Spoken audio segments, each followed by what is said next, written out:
में सारी टीम लगी हुई है। पूर्व डीजी जो बहुत अनुभवी हैं, बड़ा रेस्क्यू है, उन सबको भी इस मिशन के लिए लगाया गया है। मजदूरों को बचाने का जो प्लान सबसे ज्यादा तेजी से आगे बढ़ रहा है वो है पहाड़ के ऊपर से सुराख करके मजदूरों को बचाने का। 24 घंटे के भीतर ही सतलुज जल विद्युत निगम लिमिटेड ने 30 मीटर तक पहाड़ का सीना चीर दिया है और आज ही यह दायरा बढ़कर 45 मीटर हो जाएगा। इसके बाद दूसरी मशीन काम करेगी और आइए आपको बताएं कि कैसे वर्टिकल ड्रिलिंग प्लान तेजी से आगे बढ़ रहा है।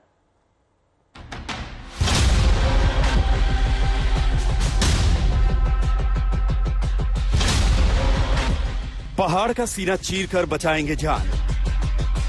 भारी मशीनों ने 30 मीटर किया सुराख। 45 मीटर के बाद दूसरी मशीन लगाएगी जान। पहाड़ की चोटी से होगा सबसे बड़ा रेस्क्यू। सिलक्यारा सुरंग के ऊपर पहाड़ में छेद करके फंसे मजदूरों को निकालने की सबसे बड़ी मुहिम रंग ला सकती है। ऑपरेशन मुश्किल था, जोखिम भी था, लेकिन इसने 24 घंटे के भीतर ही अच्छी कामयाबी हासिल की। ऊंचे पहाड़ पर जा रही इस भारी भरकम मशीन ने अपना काम बखूबी कर दिखाया। 24 घंटे के भीतर ही इस मशीन ने 86 मीटर में से 30 मीटर तक पहाड़ में सुराख कर दिया। यानी अब तक का ऑपरेशन पूरी तरह सफल रहा। पहाड़ की चोटी से मजदूर 86 मीटर नीचे फंसे हुए हैं, यानी कुल मिलाकर 86 मीटर की वर्टिकल ड्रिलिंग होनी है। इसी के लिए रविवार की सुबह से बोरिंग शुरू की गई। पहले 8 इंच की पाइप डाली जा रही है और इसके बाद बड़ी ड्रिलिंग होगी। ग्राफिक्स के जरिए समझिए कि प्लान कितना अहम है। कुल 86 मीटर ड्रिलिंग होनी है। आज सुबह तक 30 मीटर की ड्रिलिंग हो चुकी है। अब सिर्फ 56 मीटर की ड्रिलिंग के बाद हमारी रेस्क्यू टीम सीधे मजदूरों तक पहुंच जाएगी। कुल 100 घंटे का प्लान है, यानी 30 नवंबर तक ये काम निपट जाएगा। लेकिन एक दिन में ही अच्छा काम हुआ। 45 मीटर के बाद इस मशीन को बदल दिया जाएगा। इसके बाद दूसरी मशीन और पुर्जों से आगे की ड्रिलिंग की जाएगी। ये मॉड्यूल मैंने दरअसल आपकी समझ के लिए, तमाम दर्शकों के लिए तैयार किया है। मसलन सबसे पहले वर्टिकल ड्रिलिंग की बात करते हैं। आप समझिए कि पहाड़ की चोटी पर हैं, जहां 2 जगह बोर चल रहा है। एक है 200 मिलीमीटर लंबी पाइप जो लगभग 40 मीटर की दूरी पार कर चुकी है। ये पाइप जब नीचे जा रही है तो ये पहाड़ की सतह से लेकर के सुरंग के भीतर की सतह का डेटा दे रही है, उसकी बनावट और वहां पर क्या मिल सकता है, किस तरह की बाधाएं हैं, उसके बारे में जानकारी दे रही है। ये इसके और साथ में इसके बगल में एक लगभग 1.2 मीटर लंबी चौड़ी पाइप के जरिए बोर हो रहा है। इन दोनों के बीच की जो दूरी है वो लगभग 14 मीटर है। ये जो बोरवेल का काम कर रही है, जब बीती रात हमें जानकारी दी गई थी तब तक ये 19.2 मीटर गहराई में पहुंच चुकी थी। यानी लगभग 15 से 16 घंटों में 19 मीटर की दूरी इसने सुरंग के भीतर जाने की तय कर ली थी। संभवतः हम अगले डेटा का इंतजार कर रहे हैं।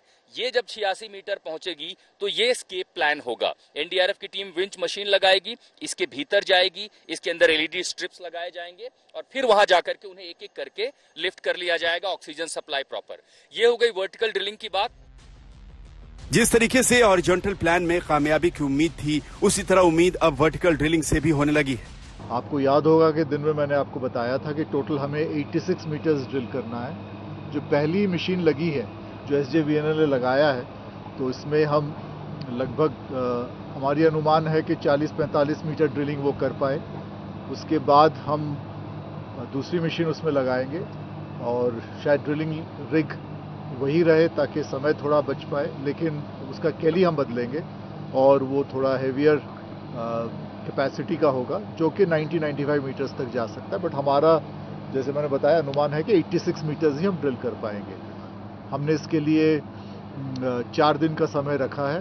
30 तारीख का सोच रहे हैं कि ये इसकी ड्रिलिंग कंप्लीट हो जाएगी और इसका स्पीड पेस ठीक चल रहा है। हमें ज्यादा अभी तक बाधाएं या कोई कठिनाई नहीं है।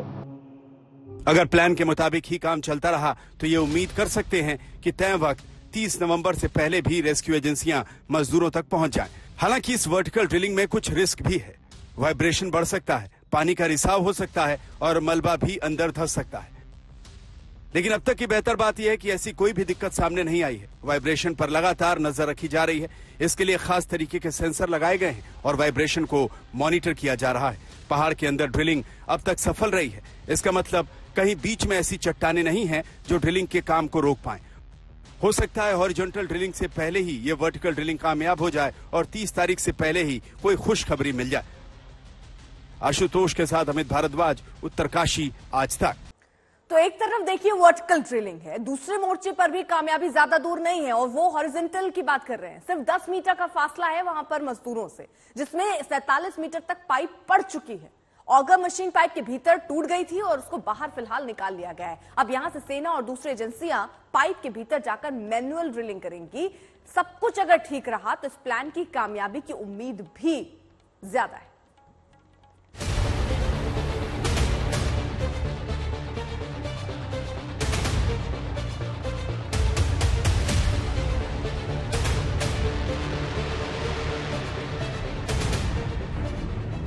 ये उत्तरकाशी की सुरंग का सिलक्यारा छोर है, जहां से मजदूरों के निकलने की सबसे ज्यादा उम्मीद की जा रही है, क्योंकि यहां से सिर्फ 10 मीटर की दूरी पर 41 मजदूर जिंदगी की सबसे बड़ी जंग लड़ रहे हैं, जिस पर देश की निगाह है। अमेरिका से मंगाई गई ऑगर मशीन ने अपना काम बखूबी किया था और 47 मीटर तक के कामयाब ड्रिलिंग को निपटा दिया था, लेकिन इसके बाद ये मशीन टूट गई थी। आज सुबह की सबसे बड़ी खबर यह है कि ऑगर मशीन के तमाम टूटे हुए टुकड़ों को 3 फुट की पाइप के भीतर से निकाल लिया गया है और ये वो कुछ टुकड़े हैं जो पहले ही निकाल लिए गए थे। इसी तरह के तमाम टुकड़े 13 मीटर की लंबाई पर फंसे थे, लेकिन इन सबको एक एक कर वेल्डिंग मशीनों की मदद से काट कर बाहर निकाल लिया गया है। अब सेना के इंजीनियरों और NHDICL का अहम काम बचा है। इसके बाद से 10 मीटर की मैनुअल ड्रिलिंग आज से शुरू की जाएगी। सुरंग के भीतर राहत और बचाव काम का आज 16वां दिन है और ऑगर मशीन का पाइप से निकल आना बड़ी कामयाबी है। 48 मीटर अंदर फंसी ऑगर मशीन के ब्लेड अब पाइप से पूरी तरह निकल गए हैं। 11 लोगों की रैट माइनर टीम इस पाइप के भीतर अगले 10 मीटर को मैनुअल ड्रिल करेगी। सुरंग के भीतर आज से मैनुअल ड्रिलिंग का काम शुरू हो सकता है। ऑगर मशीन को पीछे खींचा जाएगा। इसके बाद पाइप के मार्बल की सफाई होगी और फिर रेट माइनर की टीम एक बार में 6 घंटे लगातार अपने उपकरणों के साथ अंदर के पत्थर, औजारों और राह में आने वाले धातु के हिस्सों को काटकर रास्ता बनाएगी। जैसे ही आगे मलबा काटा जाएगा और पाइप के लिए रास्ता बांटा जाएगा, फिर मशीन 800 मिलीमीटर के पाइप को आगे की ओर दबाएगी। लगभग 10 मीटर का रास्ता तय करना है। आर्मी के इंजीनियर्स की मदद के साथ बाकी NHDICL के जो लोग हैं, IDCL के जो लोग हैं, उनके साथ मिलकर एक टीम वर्क के तौर पर ये आगे इसके अंदर बढ़ाया जाएगा। ऑब्वियसली जो स्पीड हमें पहले, जैसे मैंने बताया, 4 से 5 मीटर पर आवर मिल रही थी, वो स्पीड शायद आपको ना मिले, मगर तभी भी ये फेल सेफ तरीका है। ऑलरेडी 47 मीटर की हमें कामयाबी मिल गई है, तो उसको एक्सप्लॉइट करें और 15 मीटर जो बाकी है उसको शायद हम आसानी तो नहीं मगर काफी कोऑर्डिनेशन के साथ टेक्नोलॉजी इस्तेमाल करते हुए मगर हाथ से ड्रिलिंग करके उसको निकाला जाएगा। यानी अब सिर्फ 10 मीटर का रास्ता तय करना बचा है। यह सबसे बड़ा फासला है जहां मजदूर मौजूद है। उत्तरकाशी से आशुतोष, आज तक।